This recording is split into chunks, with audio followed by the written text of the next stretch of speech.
Welcome to Threshold, a place where we explore the sacred in the ordinary and the beauty in the in between. I'm Molly Wilcox. I'm a wife, a mom, a writer, and your guide as we step over life's thresholds together. Whether you've been reading my newsletter for years or you're just discovering Threshold here, I'm so glad that you're listening. Together, we reflect on faith, creativity, and the small but meaningful ways we're being transformed in the everyday.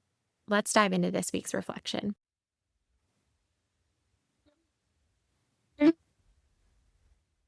I clung to the toilet bowl for the fourth time that day. This time, my hair fell in front of my face into my vomit. I was exhausted. Pregnancy exhaustion is a lot to handle anyways, but add not being able to keep a meal down and my body was truly unable to function. With puke in my hair, I stood up, sipped some water, and let the tears start to fall down my cheeks again.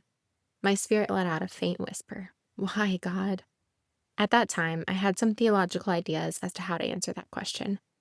Maybe my ministry was under spiritual attack. I was a Christian author after all. Maybe it was because my family has generations of broken marriages, addiction, and abuse, and this baby was breaking into that family system to start something new. Of course it would be hard. The ickier questions would creep up too. Was this my own sin causing this? Was God getting back at me for something I was unrepentant of? Did I want a better pregnancy too much? Was it an idol? I never said any of my theology was good, by the way. I just said I had it. A few months later, with less frequent trips to puke in the toilet and more energy, I started to focus on my son's birth. People had already started to tell me he was going to be a, quote, big deal. After the pregnancy I had endured, this kid was definitely going to change the world. I prayed every day that birth would redeem this pregnancy. I was thrilled with the story God was writing because I had the ending pictured in my head. An easy, quick, and beautiful birth story to contrast the traumatic pregnancy I'd had. We reached the end of my pregnancy and my husband started to fast and pray, saying he wouldn't eat until he held our boy in his hands. When I look back on those moments, I think of us as so naive, so hopeful, so certain, so blissfully unaware of what was ahead. The memories have a bittersweet taste. My unmet expectations quickly became a spiritual crisis. To resolve my past trauma and pregnancy, I looked to the future declaring, God will redeem. I was certain of this. Truthfully, I was afraid to look long and hard at the alternative reality. What if he didn't? I didn't get the redemption story I pictured, prayed for, or heard about from other people again and again. My tender little boy with a hole in his lungs was balanced on the boppy pillow in the NICU with a breathing monitor beeping to send nurses into high alert in the background. Strangers told me I had to put him down, my baby, who I wasn't allowed to hold after my body was cut open in a surgery I never wanted, after over 24 hours of unmedicated labor. The doctor who did my surgery even tried to comfort me, saying she'd never seen a first-time mom as tough as me. But I didn't want to have to be tough or strong anymore. I just felt defeated. In therapy, I retraced my traumatic memories again and again. I was meant to be learning radical acceptance, to find some source of hope in this story, the story I didn't want to admit was mine. But I was walking around my own memories like a detective, turning over every table and looking around for any sign, any clue, something to tell me if God was ever there. Over a year later, and I'd heard every Christian explanation in the book for why, I've been hurt over and over again by well-meaning people with theology that hasn't been tested and tried. I don't blame them because I know what it is like. We want answers. It's more comfortable to pretend to have one, even when we don't. Someone recently told me about something hard they'd been going through and then followed it with a hope, a prayer, a specific story of how God would redeem that they had imagined. It bothered me for days. I couldn't stop hearing her words again and again in my mind, and this was just a chance run-in. It wasn't even someone I knew well. But then I finally realized why I kept hearing it on repeat. I recognized her words from when they were my own. I convinced myself out of my current pain, my severe pregnancy symptoms that resigned me to my bed, with my own future story for the perfect birth. God's redemption is right around the corner. I convinced myself, so I wouldn't have to feel what was happening at that moment. The redemption story I imagined would make it all worth it. I was in labor unmedicated for over 24 hours. I had 2 failed epidurals after that, an emergency C-section, a NICU baby. We were separated for 12 hours after he was born. Later, a postpartum depression diagnosis. The story was not written the way I wanted it to be written, and redemption didn't look anything like I had hoped. How can this be? I still ask myself this question. I like the stories we hear from the platforms at church or on the popular Christian podcasts or social media accounts. The ones where miracle babies are born, financial miracles occur with mysterious anonymous checks in the mail, and people who fight long and hard finally, by God's grace, achieve their dreams. But now I know this. Those are stories we like to tell because we understand them. We think the person who works the hardest should get the promotion. The woman who dreams of being a mom should become pregnant quickly and easily. The man who fasts and prays should see God in the way he imagines. In my case, my steadfast faith through a traumatic pregnancy should mean I don't also have to endure a traumatic birth. My baby should be born with the ability to breathe perfectly after all those sacrifices I made, all those prayers we prayed, right? I picture the face of the woman in her current pain telling me about what she hoped and prayed would happen, how she pictured God would redeem her story. I'm not sure what I want to tell her. I don't want to squash her hope and tell her not to pray, but I also feel uncomfortable with what she's doing because I've done it too, and I know the way it turned out for me.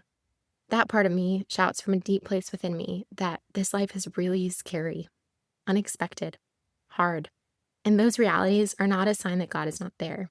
But it can be tempting to feel that way when we perfect a vision of what God redeeming something will look like instead of receiving what God gives us. Undeserving goodness of God is God's grace, and the terrible suffering and hardships are the suffering he warned us of and promised to be with us in. All around me, I see evidence of the fall of humanity. I feel evidence of the fall in my body. My innocence is lost. Pregnancy and birth will never be the same for me. For that reason, I am afraid. This coping strategy to picture redemption in a certain way feels like doing a swift sidestep to avoid something hard in life with an idea of an ending that would make the story we're inside right now worth it. To find a way to make it more comfortable.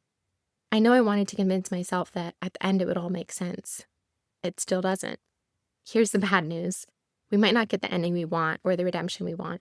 I can tell you I didn't. People immediately told me within days of getting home from the NICU with my son that my next birth would be better. My next pregnancy would be better. My next pregnancy was in fact worse, ending in losing my baby even after seeing a healthy baby with a heartbeat on an ultrasound and still puking after miscarrying. I wanted to shake them at the time and scream, "You don't know that." Now, in a much calmer manner, I can imagine saying, that isn't a guarantee. I won't always get the redemption I want or picture or pray for.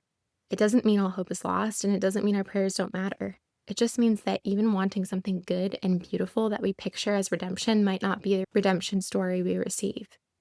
I don't think this means the one we hoped for is bad. I also don't think it means the one we received was certainly God's best for us.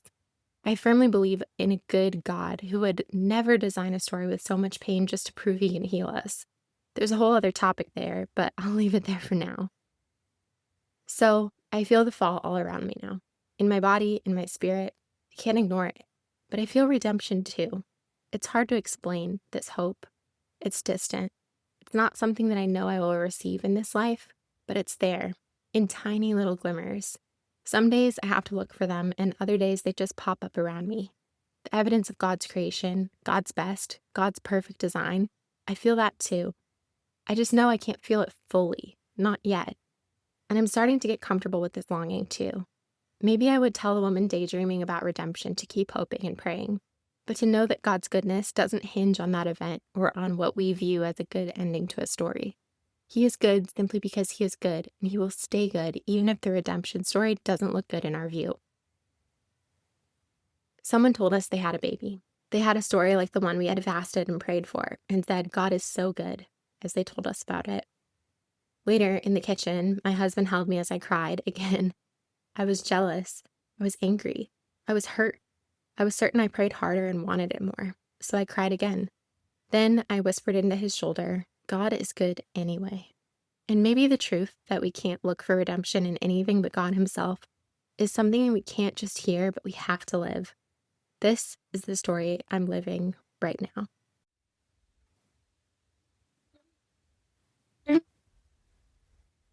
Thanks for spending time with me today on Threshold.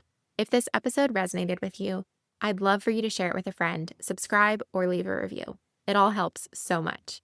And if you're not already part of the community, you can join the conversation by subscribing to my weekly newsletter on Substack, Threshold by mollywilcox.substack.com. Until next time, let's keep finding beauty in the in-between.